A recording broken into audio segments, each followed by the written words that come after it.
ভূমিকা লম্বা করব না, টাইম স্বল্প। প্রথমে সালাম দিছি, মনে হয় নাই আমার সামনে মুসলমান বসা আছে, এটা আমার মনে হয় না। সালামের উত্তর পাই নাই। সালাম দেওয়া সুন্নাত, জবাব দেওয়া ওয়াজিব। মুসলমান জানেই না, ওই জন্য জবাবও দেয় নাই, তাই না? সালাম দিছি, জবাবই পাইলাম না, শুনলামই না। এর দিকে এলে শোনাই গেল না। মনে হয় ভাত খেয়ে আসে নাই, যে শেষ রাতে খিচড়ি দিব, তো ওই জন্য না খাই আইসে। খিচড়ি জানি বেশি গিরা খাওয়া যায়, ওই জন্য সালামের উত্তর বার হয় নাই।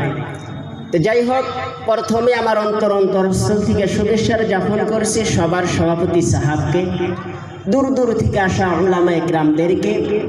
আরও শুভেচ্ছার জ্ঞাপন করছি প্যান্ডেলে বসা চাচার বয়সের চাচা যান এবং ছোট ছোট ভাই ও বন্ধু এবং পর্দার আড়ালে বসে থাকা মা ও বোনদেরকে, সবাইকে আমার অন্তরস্থল থেকে শুভেচ্ছার জ্ঞাপন করে প্রথম সালামের জবাব পাই নাই, এইবার সালাম দিব। দেখি এখানে কেমন মুসলমান বসে আছে। আসসালামু আলাইকুম। এইবার বোঝা যায় এরা মুসলমান, এইবার বোঝা যায় এরা মুসলমান। যাই হোক, আল্লাহ সবাইকে ভালো রাখছে, জোরে কোন ভালো রাখছে সবাইকে? সবাই ভালো আছেন? আলহামদুলিল্লাহ। আল্লাহ ভালো রাখছে, আল্লাহর শুকরিয়া আদায় করার দরকার নাকি?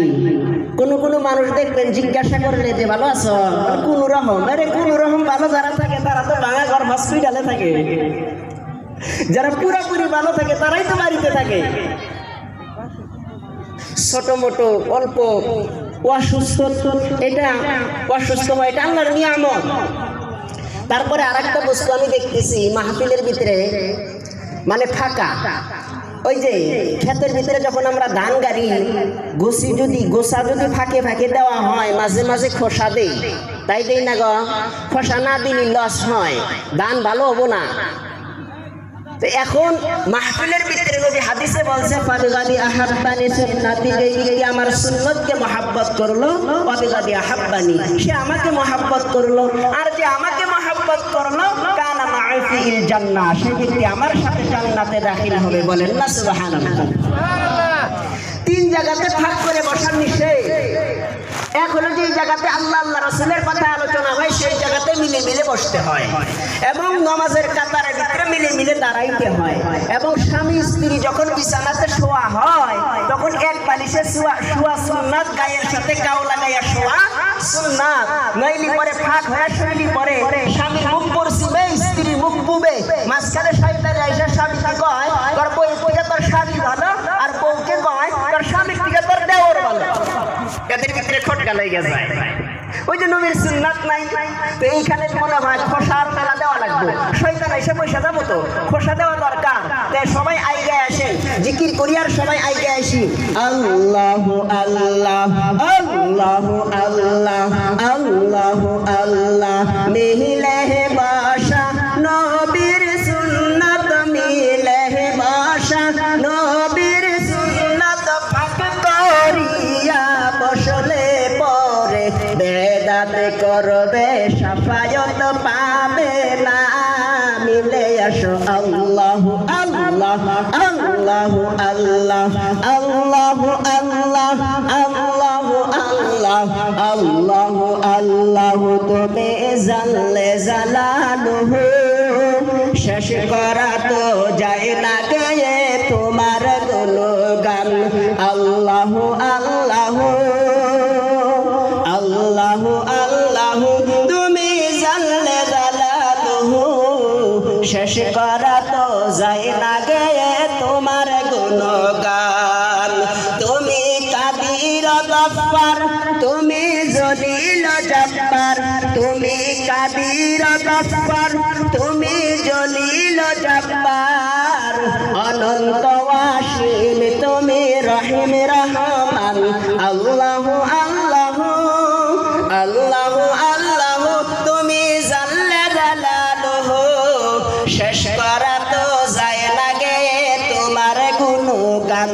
সবাই আল্লাহু আল্লাহু, তুমি মাটির আদমকে প্রথম সৃষ্টি করিয়া, তুমি মাটির আদম আদমকে প্রথম সৃষ্টি করিয়া ঘোষণা করিয়া দিলে শ্রেষ্ঠ বলিয়া। তাই তো নূরের ফিরিস্তা করে আদমকে সেজদা, তাই তো নূরের ফিরিস্তা করে আদমকে সেজদা। তুমি সবার চায়ে দিলে মাটির মানুষকে সম্মান। আল্লাহু আল্লাহু আল্লাহু আল্লাহু তুমি জাল্লে জালালুহু, শেষ করা তো যায় না গে তোমার গুণগান। আল্লাহু আল্লাহু। শিশু মুসা নবীকে যখন দুশ্মনের ডরে, শিশু মুসা নবীকে যখন দুশ্মনের ডরে সিন্ধুকে বরিয়া দিল ভাসাইয়া সাগরে। পানে ছিল যাহার ভয় সেটাই পেল সে আশ্রয়, পানে ছিল যাহার ভয় সেটাই পেল সে আশ্রয়। ঠিক না? ফেরাউন তার দুশ্মন ছিল না, সেইখানে কি পাইছে? আশ্রয় পাইছে। পানে ছিল যাহার ভয় সেটাই পেল সে আশ্রয়, সেই দুশ্মনের হাতে তাহার বাঁচাইলে পারান। আল্লাহু আল্লাহু আল্লাহু আল্লাহু তুমি জাল্লে জালালুহু, শেষ করা তো যায় না গে তোমার গুণগান। আল্লাহু আল্লাহু। যখন ইউনুস নবীরে খাইল মাছেতে গিলিয়া, খাইছিল না? যখন ইউনুস নবীরে খাইল মাছেতে গিলিয়া, ফিরিস্তা পাঠাইলে তুমি ইসমে আজম দিয়া। দমে দমেতে হরদম সে পরশে ইসমে আজম, দমে দমেতে হরদম সে পরশে ইসমে আজম। সেই মাছের উদর হতে সে জয় পেল পরিত্রাণ। আল্লাহু আল্লাহু আল্লাহু আল্লাহু তুমি জাল্লে জালালুহু, শেষ করা তো যায় না গে তোমার গুণগান। আল্লাহর গুণগান গায়ে শেষ করা যাবে গো? আল্লাহর গুণগান গায়ে শেষ করা যাবে না। সময় স্বল্প, বেশি লম্বা করব না। আমার পরে আরো অনেক মেহমান আছে, আল্লাহর গোলাম নবীর উম্মতেরা। দেখেন গ্রামটা অনেক লম্বা, লম্বা গ্রাম না, অনেক বড় গ্রাম। অনেক দিন আগে থেকে থাম্বনেল ছাপানো হয়েছে, পোস্টার ছাপানো হয়েছে। অনেক দিন আগে থেকে এলান করা হইতেছে যে অমুক দিন 17 তারিখে দারুল উলুম টিনটিলা বাগেরখোস দিনী মাদ্রাসার উন্নতি কল্পে এখন বিরাট ধর্মসভার আয়োজন করা হয়েছে। আফসোস হয় এলাকার মানুষ ঘরে ঘুমাইতেছে, মাহফিলের ভিতরে মানুষ নাই, আর এরা নিজেকে ইমানদার বলে দাবি করে। এরা নিজেকে ইমানদার বলে দাবি করে। যেই জায়গাতে আসলে, যেই জায়গাতে বসলে হাদিস খুলে দেখেন, কোরআন খুলে দেখেন, যেই জায়গাতে আসার পরে বসার পরে আল্লাহ মহান রব্বুল আলামিন পিছনের গুনাহগুলো মাফ করে দেয়। বলেন সুবহানাল্লাহ। যেই জায়গাতে আসার পরে বসার পরে আল্লাহ মহান রব্বুল আলামিন তার আমলনামায় একটা কবুলিয়াত হজের সওয়াব লেখা দেয়। বলেন না সুবহানাল্লাহ। ও বন্ধু, শুধু তাই নয়, যেই জায়গাতে আসার পরে, যেই জায়গাতে বসার পরে যতগুলা কথা শোনা হয়, যতগুলা কথা বলা হয়, বললে ওয়ালা এবং শুনলে ওয়ালা উভয়ের আমলনামায় একটা কথার বদলায় এক বছর মাকবুল নাফিল ইবাদতের সওয়াব লেখা দেয়। বলেন না সুবহানাল্লাহ। ও বন্ধুরে, এটা এমন জায়গা, এটা এমন জায়গা যেই জায়গার ভিতরে হাদিস কোরআনের আলোচনা হয়। সেই জায়গাতে আসতে যেই প্যান্ডেলের যেই দরজাটা থাকে, যেই গেটটা থাকে, গেটের ভিতরে দুইজন রহমতের ফেরেশতা দাঁড়াইয়া থাকে। বন্ধুরে, একজন মানুষ গুনাহ করেছে, অনেক গুনাহ করেছে, এত গুনাহ করেছে, এত গুনাহ করেছে, গুনাহ জমিন থেকে আসমান পর্যন্ত উঠে গেছে, কিন্তু শিরিক গুনাহ করে নাই। ব্যক্তি প্যান্ডেলে যখন ঢুকবে, ফেরেশতা ডাক দিয়া কয়, মাওলা রে, তোমার এই গোলাম গুনাহগার, কাবিরা করেছে, সুগিরা করেছে, কত প্রকার গুনাহ করেছে। মাওলা গো শিরক গুনাহ করে না। ওইখানে হাদিস কোরআনের আলোচনা হইতেছে, ওইখানে তো নিষ্পাপ যারা তারা বসবে। তোমার এই গোলাম তো গুনাহ করেছে, কেমনে সেই জায়গাতে বসতে দেয়? আল্লাহ বলে ফেরেশতারে দুইজন ফেরেশতাকে ডাক দে, দুইজন ফেরেশতাকে ডাক দিয়া তার গুনাহগুলো দুইজন ফেরেশতার কাঁধে তুলে দে, দুইজন ফেরেশতার কাঁধে তুলে দিয়া তাকে নিষ্পাপ মাসুম বানায়া মাহফিলে ঢুকা। বলেন সুবহানাল্লাহ। নারায়ে তাকবীর, আরে জোরে নারায়ে তাকবীর। জোর হলো না লিল্লাহি তাকবীর।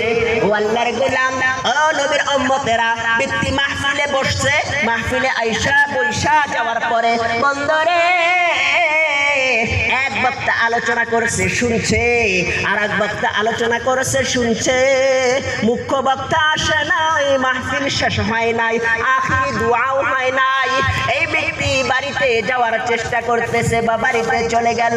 ফেরেশতা আল্লাহকে ডাক দিয়া বলে মাওলা গো গুনাহ করেছিল, নিষ্পাপ মাসুম বানাইয়া ঢুকাইয়া দিছি, মাহফিল খতম হয় নাই, শেষ হয় নাই, বাড়িতে চলে যাইতেছে। আল্লাহ বলে ফেরেশতারে তার গুনাহ তার ঘাড়ে তুইলা দে। বলেন নাউজুবিল্লাহ। এর গুনাহে ঘাড়ে করে নিয়ে বাড়িতে যায় ঘুম পারে। কয় খিচুড়ি যখন দিব তখন যাব। এক জায়গার ভিতরে মাহফিল হইতেছে, এই মাহফিলের ভিতরে এ বাড়িতে যায় ঘুমাইছে। কই এখন যায় কি করবো রে, বয়ান তো মোবাইলে শোনা যায়। বাড়িতে যায় ঘুমাইছে। দেখেন খিচুড়ির আগে দাওয়াত দিছে, তাবারক আছে, সবাইকে দাওয়াত তাবারক খাওয়া যাবেন। এই ঘুমের থেকে কেমনে শুনছে যে তাবারক আছে, আশায় আশায় আছে তো তাবারকের কথা শুই না, খালি তুইছিল বালিশের নিচে, খালি বাদ দিয়া বালিশ নিয়ে দই দিছে, খালি বাদ দিয়া বালিশ নিয়ে দই দিয়েছে খিচুড়ি নিবেন দিকে। ও আল্লাহর গোলাম, ও নবীর উম্মতেরা, আজ মুসলমানের কি হালত বন্ধুরে। এই তিনটিলা এলাকার ভিতরে একটা মাদ্রাসা হয়েছে, বহুদিন ধরে এই মাদ্রাসা। আমার ছোট চাচা এই মাদ্রাসার ছাত্র, এই মাদ্রাসাতে পড়েছে। ও আল্লাহর গোলাম, ও নবীর উম্মতেরা, মাদ্রাসা নবীর ঘর। হাদিসের ভিতরে এসেছে যে মাদ্রাসাতে থাকলো একদিন, মাদ্রাসাতে থাকা বাড়িতে 500 দিন থাকা হইতে উত্তম। বলেন সুবহানাল্লাহ। আজ মুসলমান ছেলে মেয়েকে মাদ্রাসাতে পড়াইতে চায় না। মাদ্রাসাতে পড়াইলে বাবু সবাই বসে যাও, সবাই বসে যাও, খারাপ হয়ে থাকলে খারাপ দেখা যায়, সবাই বসে যাও। আজকালকার মুসলমান ছেলে মেয়েকে মাদ্রাসাতে পড়াইতে চায় না। এই কোরআন পড়ে কি হবে, হাদিস পড়ে কি হবে, আলিম বানায়া কি হবে, কি লাভ আলিম বানায়া? উনি যখন ইন্তেকাল করবে তার জানাজার দেখবেন ইমাম ছাড়া তার জানাজার হয় না। আজ অনেক মুসলমান জানাজার নামাজে শরীক হয়, ওই টাইমে ইমামের বলে দেওয়া লাগে কয় তাকবীরের সহিত জানাজার নামাজ পড়তে হয়, জানাজার নিয়াত কি এটা ইমাম সাহেবের তখন বইলা দেওয়া লাগে। আফসোস হয় আমরা নিজেকে কেমনে ইমামদার বলে, কেমনে আমরা নিজেকে মুসলমান বলে দাবি করি। ও বন্ধু, ও আল্লাহর গোলাম, ও নবীর উম্মতেরা, একটা কথা বুঝে শুনে উত্তর দিবেন। একজন মানুষ স্কুলে পড়াশোনা করে নাই, স্কুলের বারিন্দাতে পাড়া দেয় নাই, যেই মানুষটার কোনো ডিগ্রি নাই, মেট্রিক দিয়ে আয় কোনো কিছুই পাস করে নাই, এই মানুষটা যদি বলে আমি স্কুলের মাস্টার অথবা হাই স্কুলের মাস্টার অথবা অমুক জায়গায় টিউশনি করায়, তাকে মানুষ কি বলবে? পাগল হয়ে গেছে, পাগল হয়ে গেছে। তার আব্বার সাথে বসবে, তোমার ছেলে পাগল হয়ে গেছে, ভালো ডাক্তার দেখাও।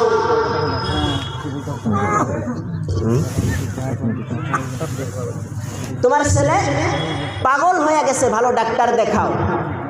ও আল্লাহর গোলাম, ও নবীর উম্মতেরা, বেশি তাকে মানুষ পাগল বলবে কারণ স্কুলে পড়াশোনা করে নাই, কোনো ডিগ্রি নাই। তদ্রূপ তুমি নিজেকে ইমানদার বলে দাবি করতেছো, মুসলমান বলে দাবি করতেছো।